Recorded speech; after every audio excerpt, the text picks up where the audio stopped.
Welcome to another episode of the Monocle Banking Podcast, where we get to step for a brief moment into the mind shaping the world of finance and economics and beyond.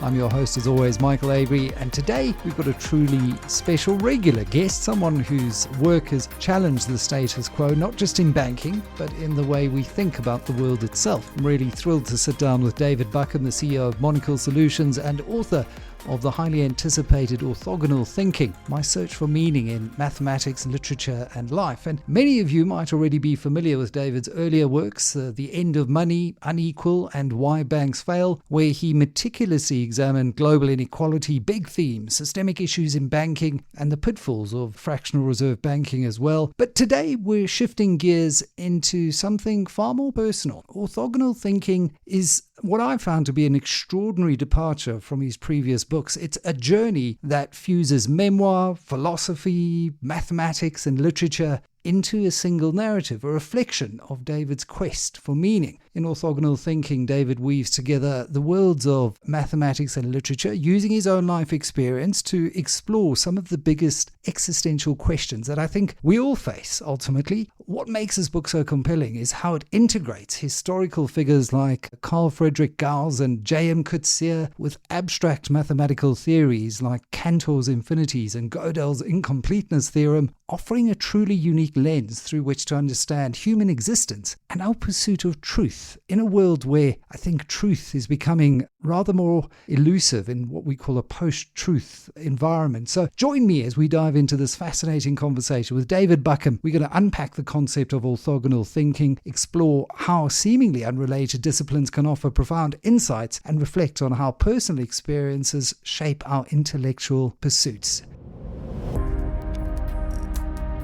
David, it's just a wonderful, wonderful work and clearly a deeply personal experience for you. But at the same time, this is something that must have been sitting in your brain for years, percolating. Was it?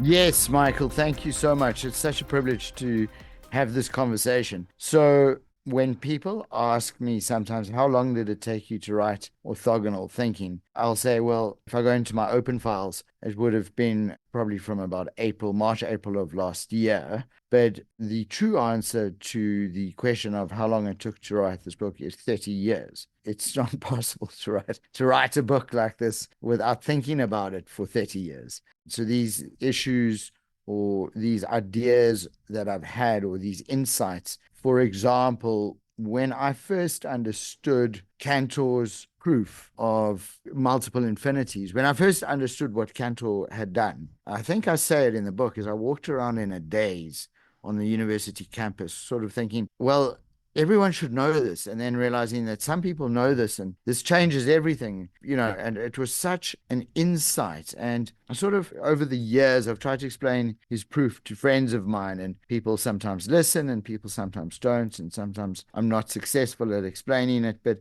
finally, also, for example, Gödel's incompleteness theorem, or when I first understood what Noam Chomsky was proposing with universal grammar, and when I first understood what Michel Foucault was proposing with his theory of epistemes, and when I watched Rosencrantz and Guildenstern Are Dead, and I understood the postmodern movement, or I thought I did, and when I read John Barth, or when I started to understand what postmodernism is and how it's influenced my thinking and what I've observed over the last 30 years, is so mind-blowing that I've always wanted to kind of write it down. And then I decided to kind of weave it into kind of a personal story that I would make a kind of travel story with a little bit of a love story and a little bit of a suspenseful story, and it just came out of me in one great rush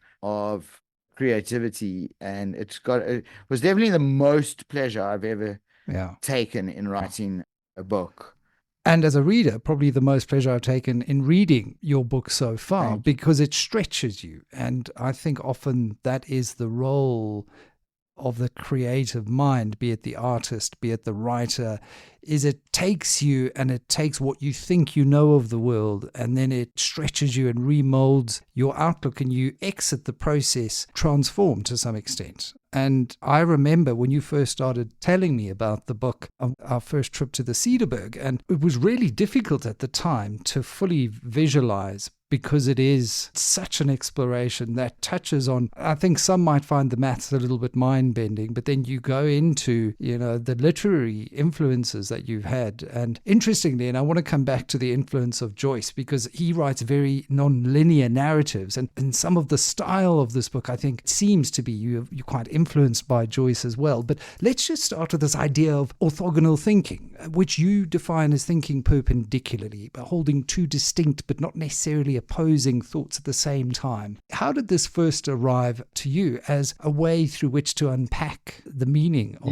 life? Yes, it's such a great question. I was in Europe skiing, walking up a slope, carrying my skis in town. I think I'd gone with a friend snow skiing and somewhere in France, in the French Alps. And I was explaining that in my mathematical training, because I'm trained as a mathematician and we use mathematical modeling methodologies in certain ways, and that I had inadvertently been using this mathematical modeling methodology far wider than just in maths to her, my friend. And she said, and we call the process of creating orthogonal vectors, we call them orthogonal vectors. And I was trying to explain to her how useful it is to think of orthogonal vectors, to think outside of the narrative in which one is steeped. So if you think about it, we tend to be quite extreme in our political views.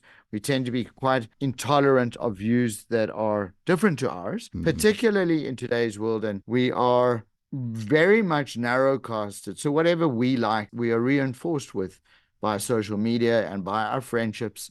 And we are very intolerant.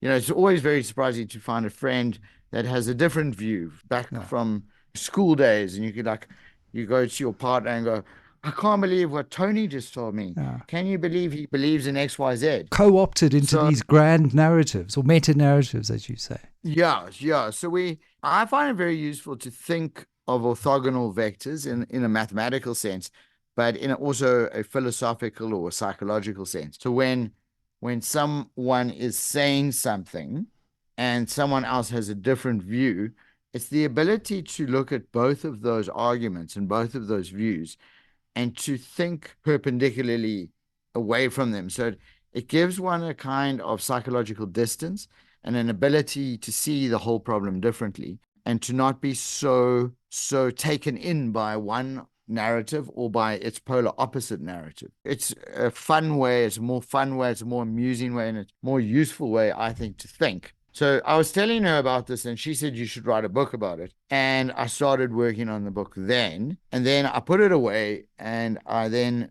really applied my mind early this year. I had a target to write a lyrical piece and then a very mathematical or a very technical piece. So I kind of want to suck the reader in so that they listen to the argument, because I can't explain this way of thinking. Like when we were in the Cederberg, Michael, you'll remember that I was standing there with the whiskey in my hand till midnight in front of a fire, explaining to you what I meant the book to say. And I think I grasped it for a fleeting moment underneath those Cederberg stars. And then I woke in the morning, and just as the stars had disappeared, so I had that grasp until I actually had the book in front of me. And, you actually say in the beginning of the book, this is, with all due respect, dear reader, the shortest distance from here to hoping I've opened the doors of perception almost to understand what orthogonal thinking is. Truly remarkable. Thank you. Yeah. It's unfortunately one of those books where if I could say it in fewer words, I would. So I can't. And I think the best way to read it, and it's the same I've said to Exclusive Books and to Jacana, the distributor, and to Burnett Media, the publisher, is just put the book at the front of the bookshop, and that way people will see it. Because if you put it in a section, which section of the bookshop would you put it in? Would you put it in biography? Would you put it in philosophy, psychology, travel, science? It's all of those, exactly. But I guess, again, people will take from it what they want to. But I certainly read a great deal of philosophy and existential philosophy. Albert Camus certainly springs to mind, and I know he was an influence in your early years at UCT studying English literature. And he wrote extensively about the absurd and how our search for meaning in an indifferent universe is actually really sometimes quite futile. You mentioned the concept of this dualist almost approach, orthogonal thinking, as a way to perceive the world differently. Do you think that's a response to this existential absurdity that Camus wrote about, or maybe serve a different purpose? Yes. So, I mean, if you think about organized religion, Yeah. or if you think about philosophers, you could broadly say that some people believe in an interventionist God, right? Or some people believe that going to church is enough. And then they don't believe, like my aunt, for example, who's a psychiatrist in Boston. She led a synagogue service on a ship that I was on recently with my parents. And she was reading Orthogonal Thinking, and she said, "So, David, I mean, I'm an atheist." So I said, "Well, you just led a service on the ship." So she'd be an example of an orthogonal thinker in the sense that she doesn't believe in certain things that a Christian Judaic belief system would believe in. So I searched in the philosophers for other ways of interpreting our place in the world. And one of those ways is Camus, who believed that the effort one would put in to attempting to understand one's place in the world is so pointless that it's absurd. So it's like the myth of Sisyphus. That was his philosophy. It's an absurd venture to even attempt to understand the world. When I used to go rock climbing in my 20s, and I'd walk up the hill with my physicist friends who were all studying string theory, and they were all studying particle physics, and it was very exciting. And there was 26-dimensional non-Euclidean geometry that we were using to solve for the God particle or the grand unified theory. And I was listening to all of this stuff and often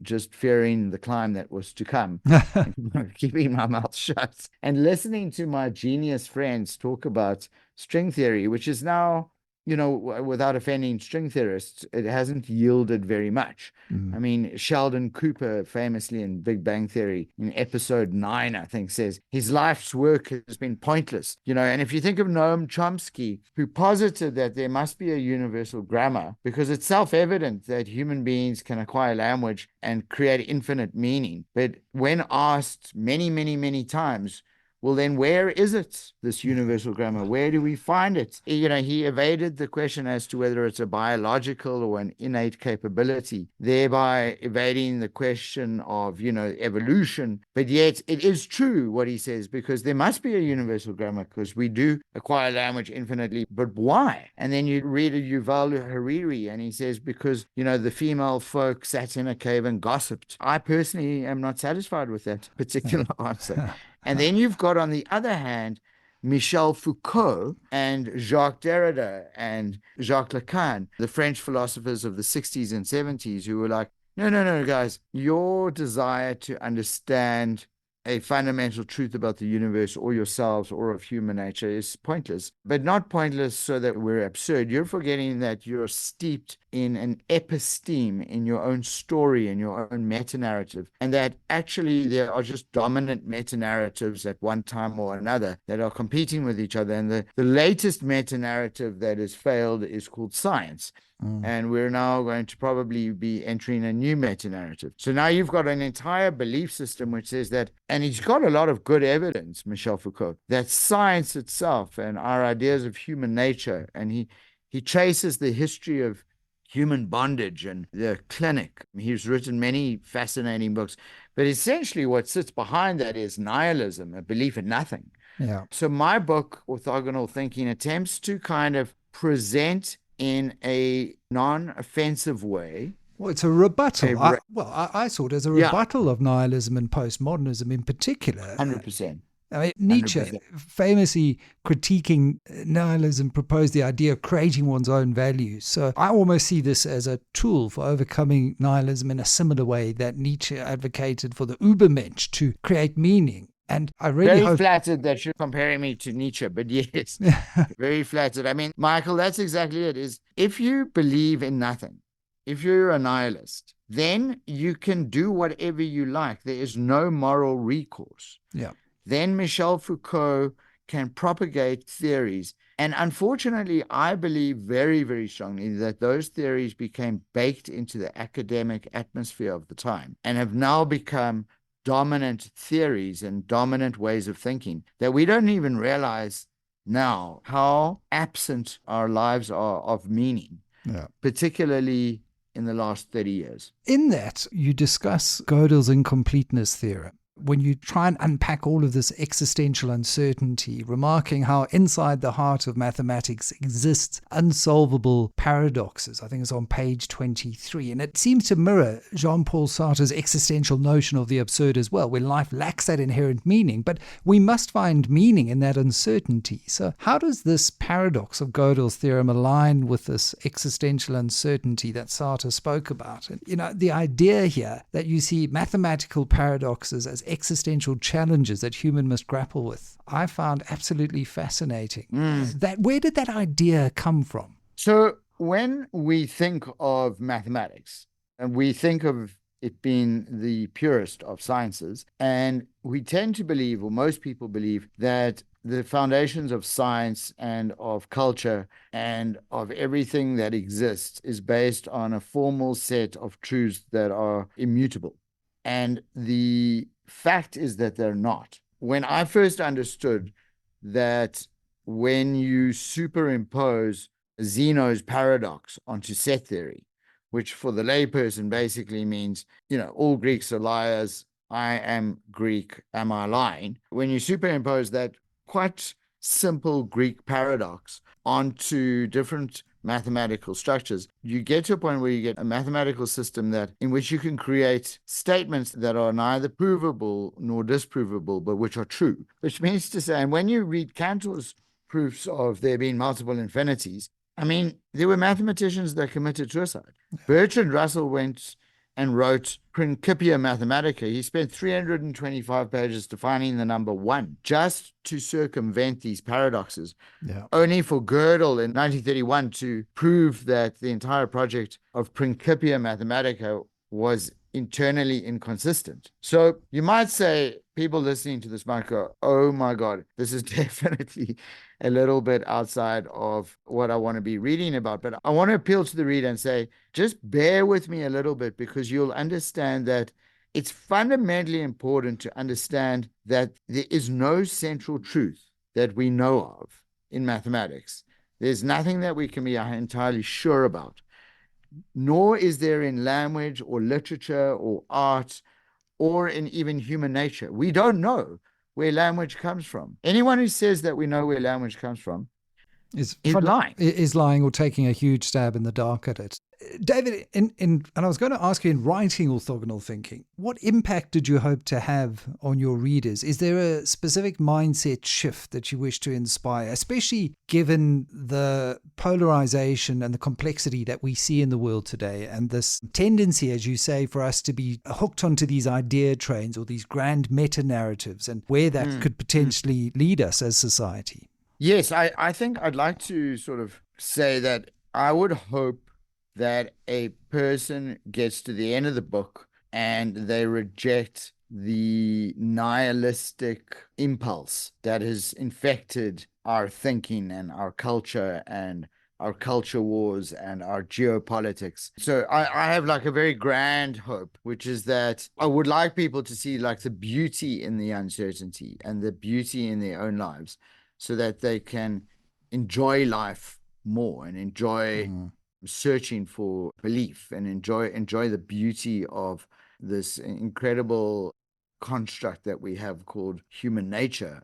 Because a lot of people, I think, just simply accept that there are people out there who worry about the meaning of life and things like that, but they just sort of go along with their lives. And I'm saying, in your daily life, you will notice, if you look, signs of infinite, undeniable beauty. And that's why I show towards the end of the book, I get into the Riemann hypothesis, and I show that there's an incontestable beauty to the Riemann hypothesis that wasn't there. It wasn't put by man. It was not made up. And you can say the same about the night sky. You can look at the night sky with an astronomical eye, or you can look at the night sky with an astrological eye, but you're still looking at the night sky, so you can use whatever edifice of knowledge or edifice of belief you have, but you can't contest the beauty of it. And you can't tell me that we're just here in a humdrum manner. And I think if people believe that they have meaning in their lives, like Viktor Frankl shows in his very beautiful book, Man's Search for Meaning, and that was followed up by The Doctor and the Soul. He describes the story of the three nurses, and they all three do the same thing, but the first nurse says, what does she do? And she says she cleans up bedpans and dirty patients. And the second one says she applies medicine. And the third one says that she relieves pain and makes people's lives better. They're all three doing the same thing. Yeah. So the purpose of orthogonal thinking would be to kind of encourage people to look at their own history and their own lives and just be amazed by the beauty of their own lives, as opposed to being forlorn, and as opposed to being negative, and as opposed to not believing in anything. Yeah. And why I said I certainly saw it as a rebuttal of nihilism and that postmodernism that does tend to lead you down that cul-de-sac for no good. Back to the lyrical structure of the book. And it is written in this wonderful way where you bounce between giving the reader some historical facts around these famous mathematicians and then also your own personal journey, which I must say was one that was shaped all over the world, taking gap years and ayahuasca and kind of enlightenment and all of these things that kind of coalesce around the story, which is fantastic. But I mentioned that the structure of Ulysses kind of struck me when I read this because of the nonlinear narrative structures. Is this something that you did intentionally?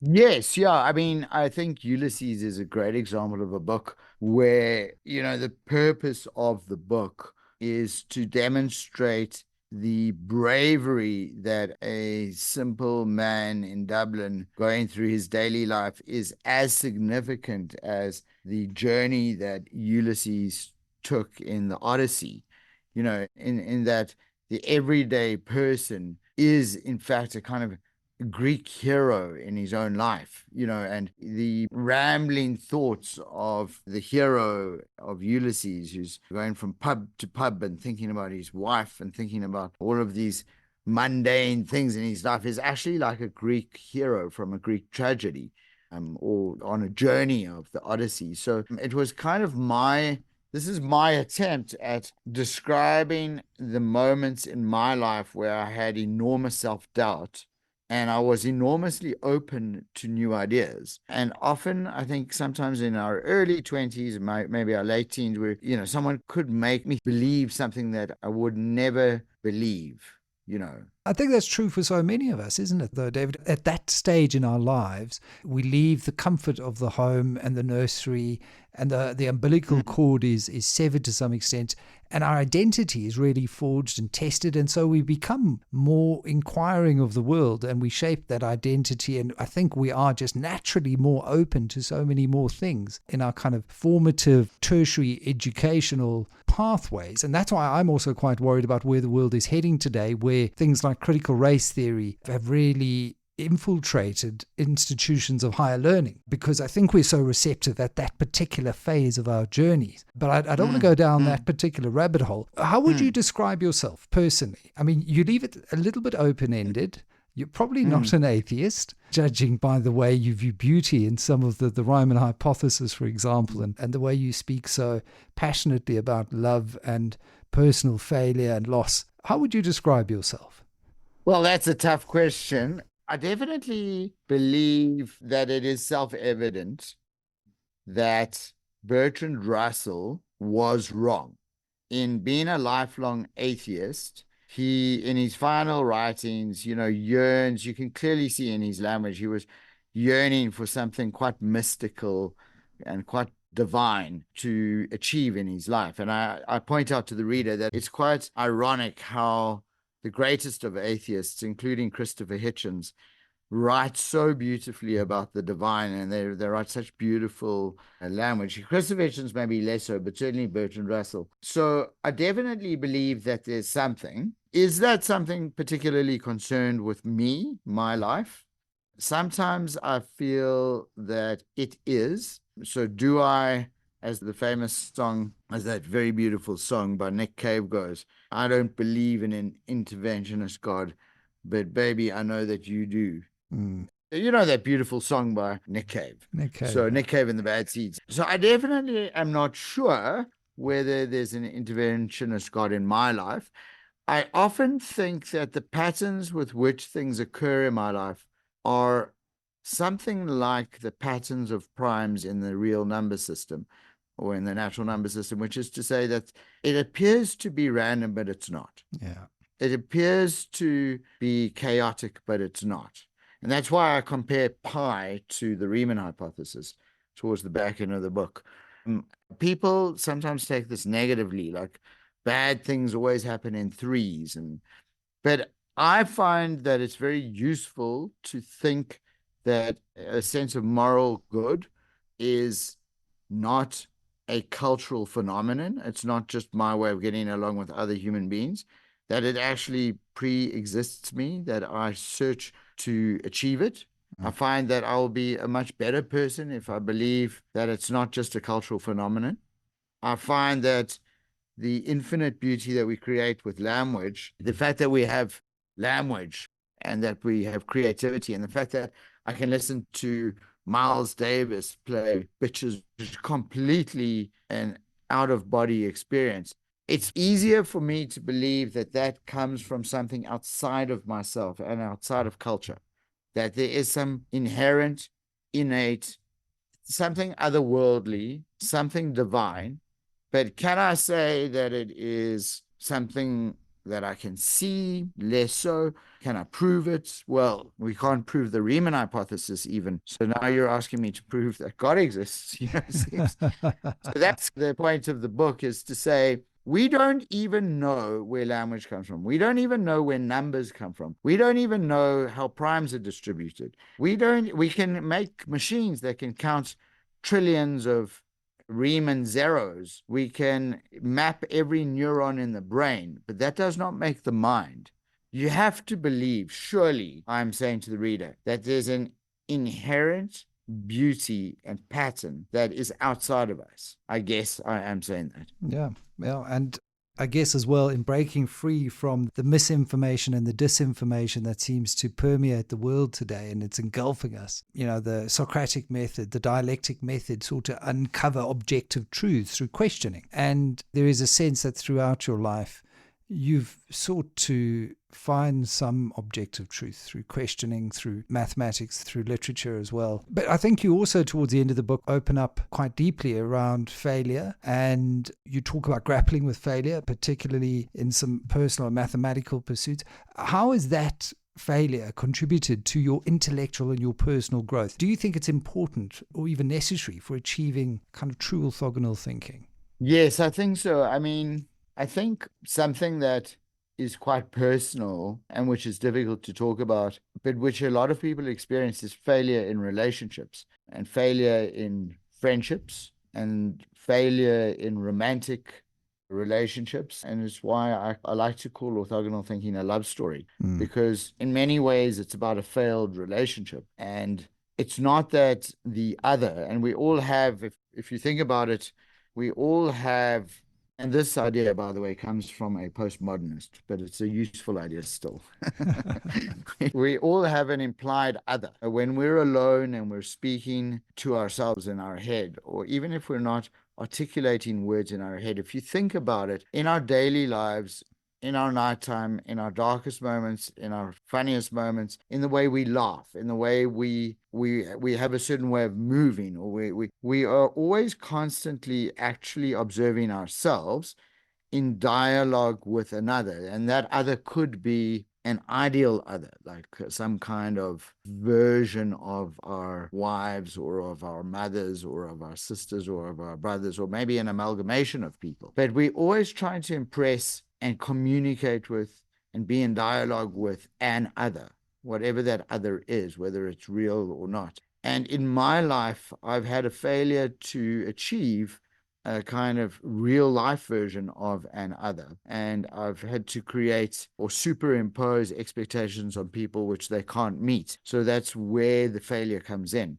And it's quite humbling, I think, to search for and to acknowledge that I'm maybe not so perfect, and maybe the way I deal with people could be the common denominator. And that was what I'm hinting at in the book, which is it's all fine and well to have a sophisticated theory of how to read the world and how to have exceptional beauty in experience. But we, after all, are social animals, and the relationship that we have with other people is critical. And in my battle with finding meaning, the greatest battle has been to find a dialogue with another. That's quite a personal answer. Yeah, it's a very personal answer, David. We are going to leave it there. On that note, I would encourage listeners to go and get a copy of Orthogonal Thinking. It's on the exclusive books recommended reading list for October, and we're really looking forward to the book launches. We're having one in Cape Town on the 26th, so that's next Thursday. And then we're going to have another one in Johannesburg on the 9th at Circa. And then on the 24th as well, we're having one in a bookstore as well. Well, that brings us to the end of today's Monocle Banking podcast. I hope you've enjoyed a very deep, very thought-provoking conversation with David Buckham as much as I have. Orthogonal Thinking, a truly remarkable journey through mathematics, through literature, through philosophy, but more importantly, I think it's just a reminder of the power of interdisciplinary thinking in trying to help us understand not just the world around us, but our own existence at the end of the day. So I'd like to thank David for sharing that wisdom and his personal journey with us, and encourage all of you to pick up a copy of Orthogonal Thinking, a book I think that will not only challenge your intellect, but also inspire you to just think differently about the stories that we live by. As always, if you've enjoyed the Monocle Banking podcast, you can subscribe, you can share, you can leave us a review. And until next time, keep thinking outside the lines, or should I say orthogonally. Thanks for listening.